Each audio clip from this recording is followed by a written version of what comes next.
political commentator and investigative journalist. You're with Patrick Henningsen on today's News Talk Radio, TNT. Welcome back, folks. Welcome back to the program. We're still in hour number one of this live broadcast. I'm Patrick Henningsen, your host. I want to welcome onto the program a very special guest. He is a experienced public relations professional, has worked with some of the best and some of the most important clients, including Wikileaks. And we want to talk to Trevor Fitzgibbon about some of the developments right now politically in Washington. You guys all saw the scene in Congress last week. Regrettable as it was cringeworthy, to say the least. I didn't think it could be more cringeworthy than to see Nancy Pelosi and Kamala Harris unfurl the Ukrainian flag with Zelensky holding court in our chamber of government. But I think they topped it last week with the flag waving of the little Ukrainian flags being passed out, and just the adulation of passing a $100 billion omnibus war bill for every single war theater on the planet. Trevor Fitzgibbon, welcome to the program. Thanks for having me, Patrick. I appreciate it.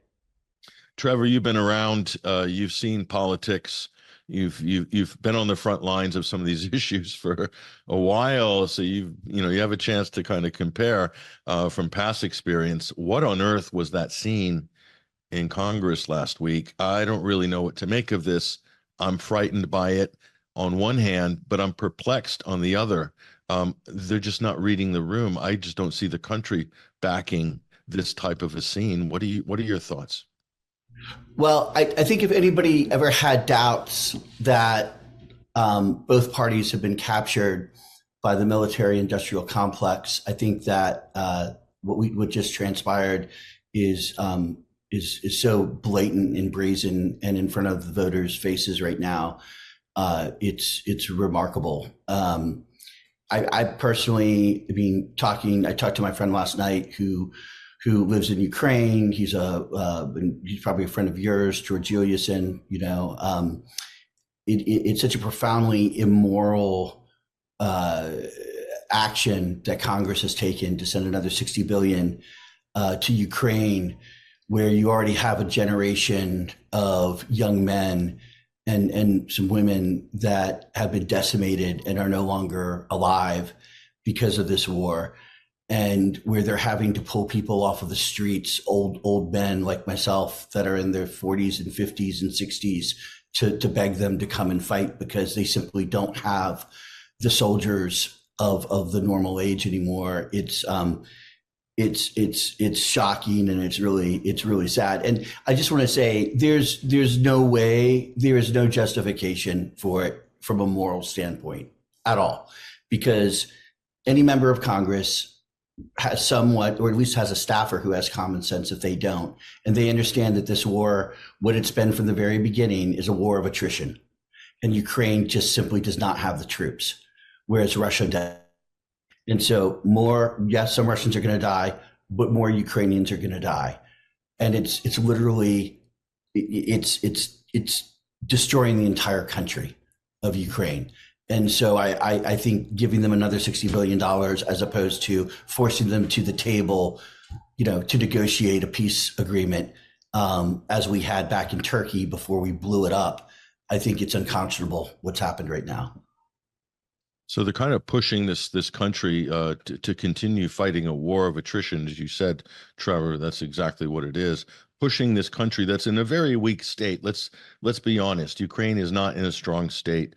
Not really a very sovereign country at the moment. Suspended elections, outlawed opposition press, outlawed opposition parties. There's no democracy to speak of there. All been frozen until we win the war. Apparently, that's the plan. Isn't Washington really taking advantage of this country that's just barely standing? Absolutely. But absolutely. Washington is, the members of Congress are the only big winner in this. Ukraine isn't the winner at all. The big winner are all of the weapons manufacturers that all of this money is earmarked for, right? So the money goes to Ukraine, but really it's going to U.S. weapons manufacturers that are sending them supplies, sending them the weapons. And then, of course, the weapons manufacturers manufacturers, after receiving the money, make their contributions to Congress before an election, right? So it's this, as Julian used to say, it's just this money laundering operation, much like Afghanistan was. When I say Julian, I mean Julian Assange, but it's simply a money laundering operation. And there is no moral justification for any of it. It's really disheartening. It's really laughable to see members of Congress claim to be part of an anti-war coalition or an anti-war caucus when they knowingly are doing this. It's ludicrous. But there's also like the World Economic Forum. There's a number of entities that are incredibly powerful that get something out of this, right? There are major transnational, international conglomerates that want to have Ukraine be a staging ground, whether it be testing new weapons, whether it be new vaccinations that are going to be brought upon us, whether it be we've already heard about BlackRock is going to be constructing and essentially a new country. So there's a lot of people making out off of this. The only people who aren't will be the Ukrainians. Yeah, and look at the vote. The scariest part of all is when they tallied up the votes on this. You saw it on the screen. The Democrats, I think it was 210, unanimous. Absolutely no opposition. I think 3 abstentions or didn't vote. On the Republican side, there's a 50-50 split. Okay, that seems to be somewhat more reasonable there. But the Democrat side, including the Progressive Caucus, they all voted for this like 3-front war omnibus war spending bill.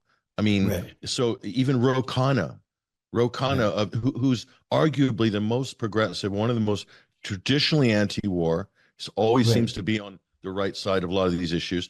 He said that if they move to vacate the Speaker of the House, Mike Johnson, he'll defend the Speaker of the House because this bill was the right thing to do.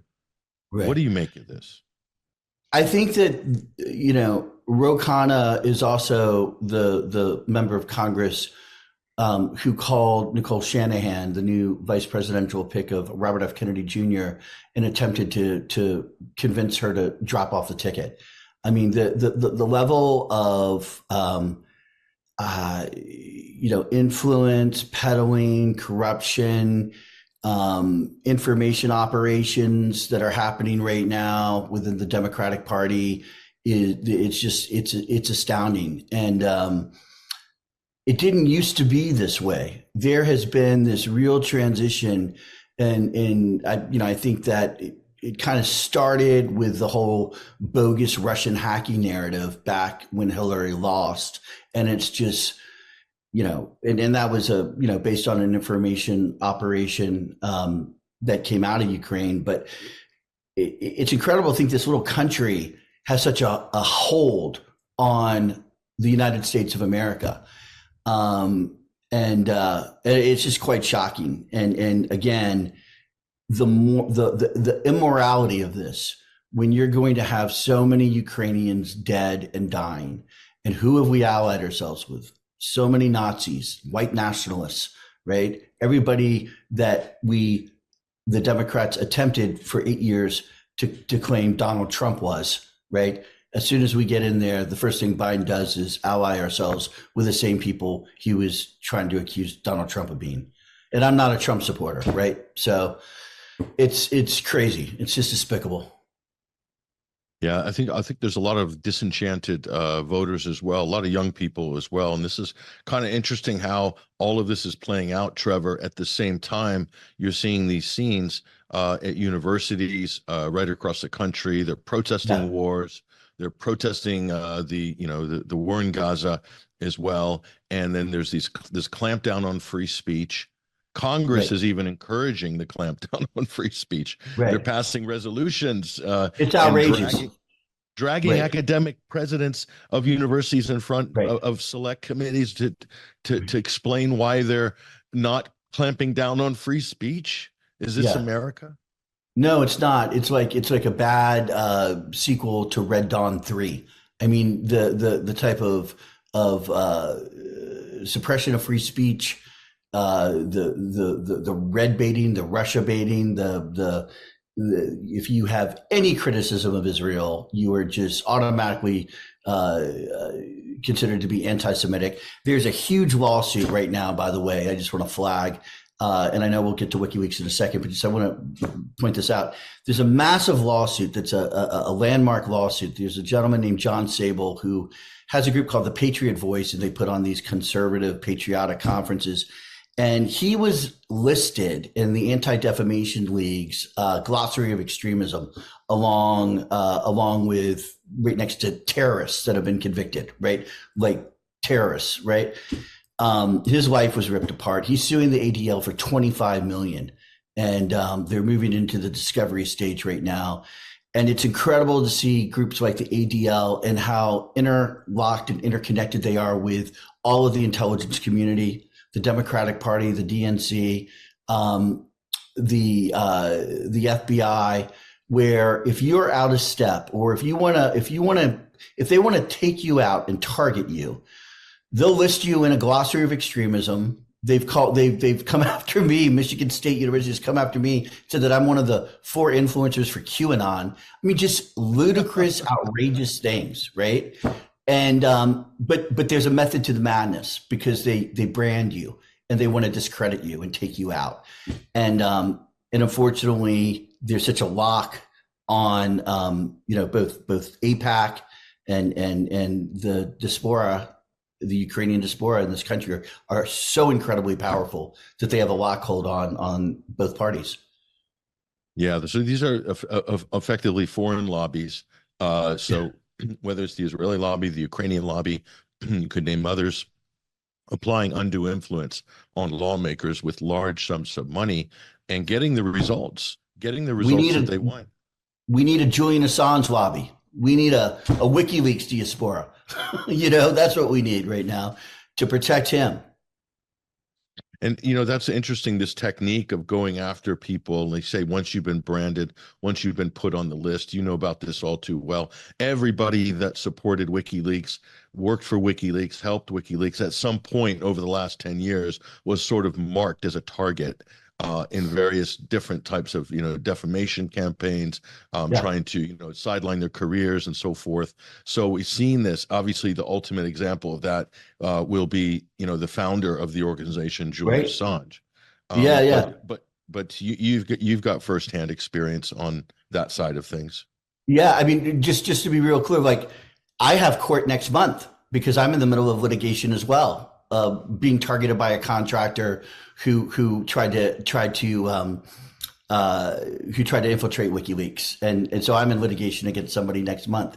But on a much more bigger scale, they're really working to bring Julian over to the United States. The Department of Justice, the UK High Court required the DOJ to present assurances that Julian would be given First Amendment rights, as well as not be sentenced to, given the death penalty. What the U.S. came back with, arguably, if you listen to experts and people like Stella, who I admire tremendously, Stella Assange, Julian's wife, the U.S. did not give an assurance that he would be given First Amendment protection. They said he is able to seek First Amendment protection, but that does not mean he is given First Amendment protection. And as I understand it, it is against the UK extradition law for them to extradite somebody who is not given that type of protection. So it'll be interesting to see what happens there. Simultaneous to that, up in the Southern District of New York, in a case that I'm representing, where there are 4 some of Julian's American attorneys, as well as journalists, have filed a lawsuit against the CIA and Mike Pompeo for violating the Fourth Amendment rights, because when they would go and visit with Julian inside the embassy, not only did they surveil those meetings, but on top of it, they took their laptops and their cell phones while those meetings were happening, and they literally downloaded all of the information, right? We're talking like hundreds of thousands of conversations that these people are having with clients and other people, private conversations that have nothing to do with being a target. in this CIA's hunt for Julian. Nothing to do with Julian Assange. That's a violation of the Fourth Amendment, we believe, the search and seizure.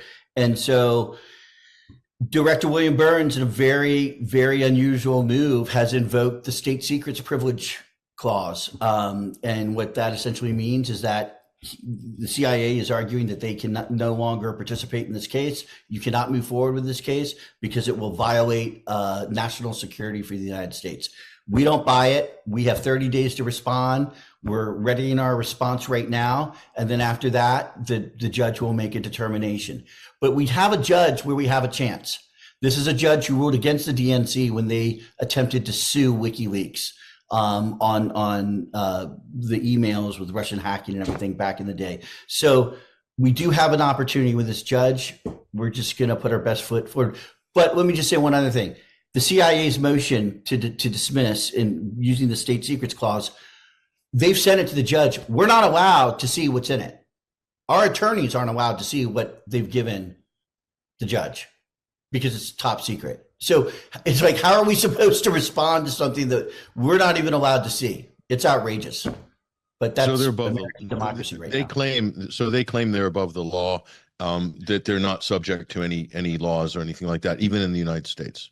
Right, kind of like Congress. Yeah. Right, just special dispensation. Very interesting. I think we spoke about this previously, Trevor. That this case you're talking about here, indirectly at least, has some bearing on the UK's extradition, because if it's proven, then that shows that there's a political dimension to the United States government pursuit of Julian Assange. Ergo, it exempts him from being extradited under the treaty between Britain and the United States, the bilateral extradition treaty. So it is kind of an important case. Actually. Oh, it's a critical case. Absolutely. It really is. It'll also be interesting to see like what The Hague does, if The Hague does anything at some point, because I think that we have a case happening in Spanish courts right now, because essentially the CIA contracted out UC Global, the Spanish security firm that did a lot of the surveillance at the bequest of the CIA inside the Ecuadorian embassy. But Spain is actually an extension of the CIA. Right, it's actually an agent of the CIA for all of Southern Europe, and so if we can get The Hague involved to really force them, to come clean, we might learn a whole lot. They may be thinking about Julian's attorneys may be thinking about something like that. The United States doesn't care what The Hague says. They could give, they just simply don't care. But Spain does, right? Mm-hmm. Spain really does, and a lot of those European countries do. So. It's a volatile time, and we'll see how things play out. No, absolutely. It's also concerning right now because as the clock is running out on this, there's this problem with this election coming up. Biden made some noises about what do you think about that? About basically dropping the charges against Assange? Is that just a dog whistle for his base in the election year? What do you think? I don't know if he knows what day it is, man. I honestly wouldn't take a lot of stock in what he said. I mean, True. It's been really clear with this administration, and again, going back, there's this neocon element of the administration, the Victoria Nulands, et cetera, that have been essentially running foreign policy in the United States, right? And I just don't think they care, right? One would think that Biden wouldn't want a big, First Amendment speech, espionage, First Amendment fight in the middle of an election year. I just don't think they care. I think they're going to do what they want to do, and we just have to fight. It's politically speaking, Trevor, and I'd say this about the Trump administration when they were in power. It's an open goal. It's like Diego Maradona coming down after the midfield. There's no goalie in the goal. Just punch it in, and the crowd will just go wild. You're going to have all of your base behind you. I can't see how this would be negative for the Democrats in an election year. And it is so demoralizing that they're not doing anything. And it's really demoralizing their base. I think it's causing their base to fracture. as if many other of these issues, including all the wars and conflicts around the world that the U.S. is funding and arming. But this issue is so easy, and it brings that constitutional element back to civil liberties element back into the Democratic Party. You're making too much sense, man. That's not how they think. All right. Just a real quick little anecdote. I remember back in 2012, 2013, I was representing groups like MoveOn.org, some of the biggest progressive liberal groups affiliated with the Democrats, other big progressive organizations. And I remember when Ed Ward Snowden, I was working with Glenn Greenwald at the time to get those disclosures out when Edward was going public, Snowden was going public. Back when there was a whistleblower doing some similar stuff, although at a much smaller scale, back during the Bush administration, groups like MoveOn and others would spend $1 million running campaigns to really just hammer the issue home and go after the Bush administration for this. But man, if it's happening on their guys' watch, they're silent. And we see that a lot in the United States when it comes to Democrats. Stuff that happened under Biden, under Obama. I mean, I worked with Jeremy Scahill, when he came out with his film Dirty Wars, documenting, how under Obama, the number of, targeted killings, drone strikes, night raids, very sketchy legality, that skyrocketed under Obama compared to Bush, right? But again, because it was under Obama, the same people I was fighting side by side with against the Bush administration during the run up to the war in Iraq or on whistleblower issues, those same people, they're not going to touch it because it's their guy in office. And so I think that you could either be principled or you could be a partisan hack. And I think right now there's a lot of partisan hacks. Yeah, 210 to nothing. I mean, the vote says it all in Congress last week. I mean, where's the opposition? So this is a full party whip line on this thing. I've never seen anything like this, not on the Democratic side. Really, in my whole life, I've never seen anything near this. So, but we don't have people like Paul Wellstone anymore. I tweeted out last week, like Senator Wellstone's speech he gave in opposing the Iraq war funding and going to war in Iraq, and those old school anti-war Democrats, you don't have anymore. You don't find anymore, or Republicans. They're just gone. Yeah, it has, and I'll make this argument, and we're going to wrap it up in a second, Trevor, and I appreciate your time. But the whole political system has shifted very much in the kind of direction of that big letter F, the F, it starts with an F, FASCIST, I think it's called. I'm not sure. Yeah, it's shifting in that direction, both parties. Yeah. And it's pretty obvious at this point. Absolutely. 100%. We need some revolution. I'm concerned about it. And I know a lot of principled conservatives are concerned about it. I know there are some principled Democrats that see this as well. The question is, we got to have some actionable items on Capitol Hill. I had a lot of hope for Mike Johnson. I thought he was going to do the right thing. And it's like the intelligence community could just come in and, snap their fingers and everything you stood for is out the window. And it's, with the FISA bill, everything, it's outrageous, Yeah, we covered the FISA bill last week in depth with a couple of guests, including some legal representatives as well on that issue. Pretty incredible. The lessons of the past, have we learned them? Apparently not. Still chance to correct the course on this. Hopefully that happens in the run up to this election as the people start to demand accountability from their elected leaders. We hope we see more of that happening. And we appreciate your work as well, Trevor, in helping to raise awareness on these key issues. Thank you for your work, Patrick. It's TNT. The work you guys do is phenomenal. And just thanks for being out there, man. Our pleasure, and good luck, Trevor. Trevor Fitzgibbon, ladies and gentlemen. Follow him on social media, on X, Twitter as well. Stay tight on the updates there on what's happening, especially during this campaign season as it ramps up in the summer. It's going to get very interesting indeed. Let's take a break right now. We'll wrap up the first hour with more headlines coming up. I'm Patrick Henningsen, your host. We'll be right back. Internet. A stream online. TNT Radio.live. Today's News Talk Radio. TNT.